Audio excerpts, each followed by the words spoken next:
The phone call that changed dinner forever. They say family dinners bring people together. But on this night, one phone call turned what should have been a warm gathering into the deadliest game of betrayal I've ever faced. I was fastening my necklace, preparing to head to my son's house for dinner, when the phone rang. It was my lawyer. His words cut deeper than any blade. Your daughter-in-law has been forging documents. She's trying to transfer your house into her name. For a moment I couldn't breathe. My knees trembled, my heart pounded, but I wasn't about to crumble. No, if my daughter-in-law wanted war, she was going to get it.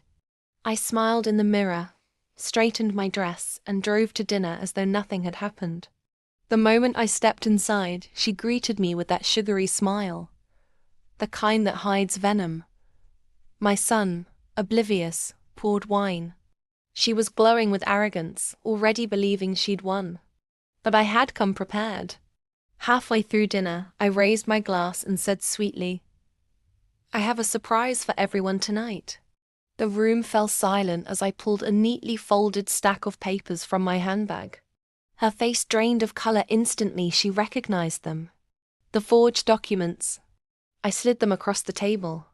"Imagine my shock when I discovered these," I said, my voice calm but sharp enough to slice glass.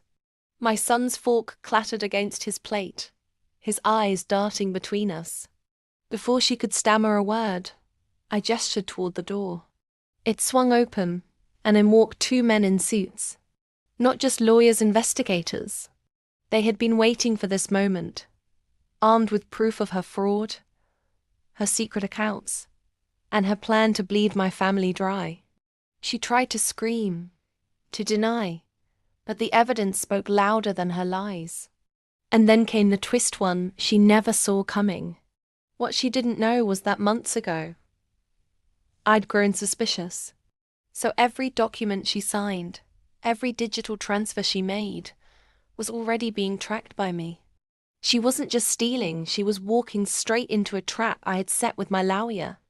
She didn't just lose the house she tried to steal, she lost her marriage, her freedom, and the false mask she wore for years. As she was escorted out in handcuffs, I looked at my son. His eyes brimmed with betrayal, not at me, but at the woman he thought he loved. And in that moment, I knew I hadn't lost a family. I had protected it. Sometimes revenge isn't about shouting or screaming or fighting back in rage. It's about patience. It's about letting the snake believe she's coiled around her prey only to realize too late she's been choking herself all along. If this story gripped you, just wait for what's coming next. Subscribe to my YouTube channel right now, because betrayal, revenge, and unexpected justice, this is only the beginning.